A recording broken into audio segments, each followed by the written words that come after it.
সকলকে স্বাগত জানিয়ে শুরু করছি নতুন আরেকটি ভিডিও।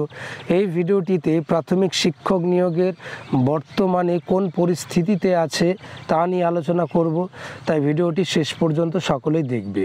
তো প্রথমে আসি যে 20-22 কেস কবে মিটবে, কারণ এই কেসটা না মিটলে নতুন বিজ্ঞপ্তি আসবে না। আমরা মুখে যতই বলি না কেন যে এই কেসটার জন্যে আটকাবে না নিয়োগ বা নতুন নিয়োগের জন্য বাধা নেই, এরকম আমরা বলে থাকি, কিন্তু ব্যাপারটা তা নয়। কারণ নিয়োগ প্রক্রিয়া যখন প্রাথমিকে শুরু হয় সকলেই সেখানে অ্যাপ্লাই করে, টেট পাস প্রার্থীরা।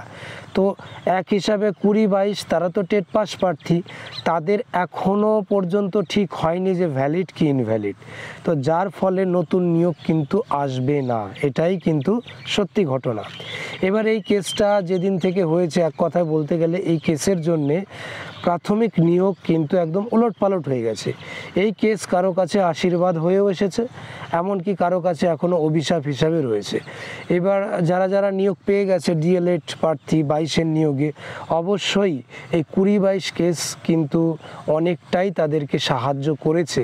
কারণ এই 20-22 কেসের জন্যই কিন্তু নিয়োগটা অনেকটা ডিলে হয়েছে বটে, কিন্তু বিএড বলো, এনআইওএস ডিএলএড বলো, সমস্ত কিছুই কিন্তু দেরি হওয়ার ফলে তারা রিক্রুটমেন্ট প্রক্রিয়া থেকে ছিটকে গেছে।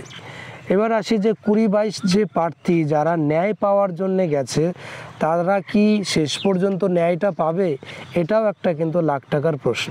কারণ যেভাবে শেষ হিয়ারিংটা হয়েছে, তো সেই শেষ হিয়ারিংটা যদি দেখা যায়, লাস্ট হিয়ারিং, বিচারপতি সুধাংশু ধুলিয়া উনি যেভাবে বলছিলেন, তাতে মনে হচ্ছে যেন যতই ইন্টারভিউ নির্দেশ আগে হয়ে থাকুক না কেন, আগের বিচারপতি দেখ না কেন, সেটা কিন্তু একটা ফর্মালিটিজই ছিল। অর্থাৎ একটা নিয়মে নিতে হয় তাই নিয়ে রেখেছে। শেষ পর্যন্ত কিন্তু রুলস বা নিয়ম অনুযায়ী যদি কেসটাকে দেখা হয়, সেক্ষেত্রে কিন্তু 20-22-এর জন্যে খারাপ খবরই আসবে। এবার আসি যে প্রাথমিক শিক্ষক নিয়োগের নতুন বিজ্ঞপ্তি কবে আসবে। অবশ্যই এই কেসটা মিটবে, তারপরেই ভ্যাকেন্সি কালেক্ট করা হবে, তারপরে গিয়ে বিজ্ঞপ্তি। অর্থাৎ একটা সময় কিন্তু আগামী দিনে ব্যয় হবে নতুন বিজ্ঞপ্তি আসতে গেলে। সেই হিসাবে এবার অনেকের প্রশ্ন যে টেট তো 2023 হয়ে গেছে, তারই বা কী হবে? সেটা কিন্তু খুব তাড়াতাড়ি দেবে। কারণ এটা কেন দিচ্ছে না? কারণ 2022-এর টেটের প্রশ্ন ভুল মামলা আবার মাথাচাড়া দিয়েছে। তো সেটাকে মিটিয়ে নিয়েই ঝটপট করেই কিন্তু 23-এর টেট পরীক্ষার রেজাল্টটাও কিন্তু ঘোষণা করে দেবে পর্ষদ।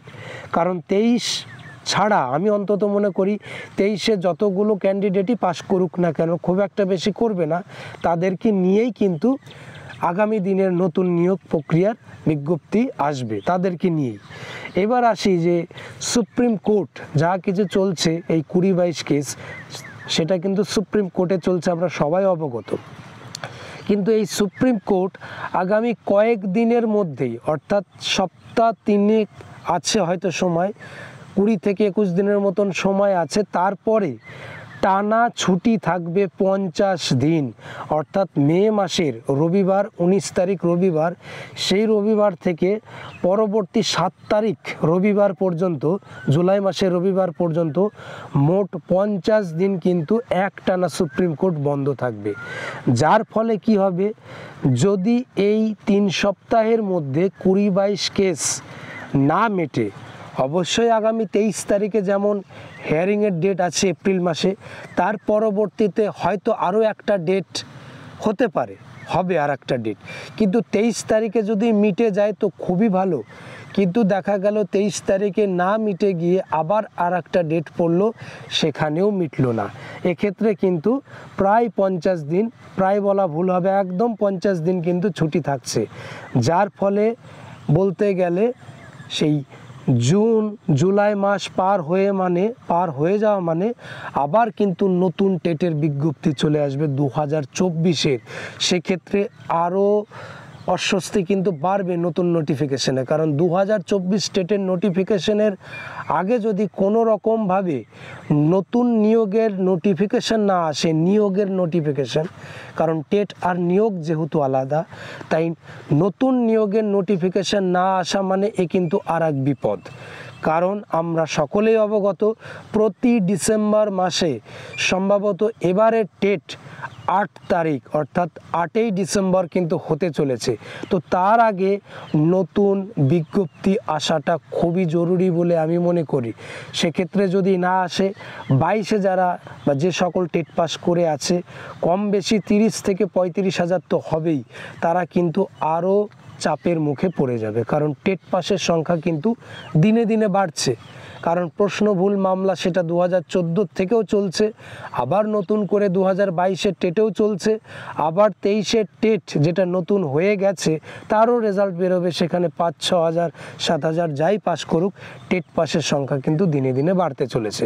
তো কোথাও না কোথাও এখন একটা সুবর্ণ সুযোগ ছিল, বিএড প্রার্থীরা যেহেতু এলিজিবল নয়, যতগুলোই ক্যান্ডিডেট থাকুক না কেন, একটা ভ্যাকেন্সি ভালো মতন যদি আসতো, সেক্ষেত্রে কিন্তু সকলেই আশা করা যায় কম বেশি চাকরি পেয়ে যেত। এবার দেখা যাক এই 20-22 কেস কত দিন ইনকমপ্লিট অবস্থায় থাকে আর কত দিনে কমপ্লিট হয় বা সম্পূর্ণ হয়, এটাই এখন দেখার বিষয়। অবশ্যই টেট বা প্রাইমারি নিয়োগ সংক্রান্ত কোনো কিছু যদি জিজ্ঞাস্য থাকে কমেন্ট করো, আমি তার উত্তর অবশ্যই দেব। আর এখনও পর্যন্ত যারা আমার এই চ্যানেলটিকে সাবস্ক্রাইব করোনি, অবশ্যই চ্যানেলটিকে সাবস্ক্রাইব করে রাখো এই রকম গুরুত্বপূর্ণ ভিডিও পেতে।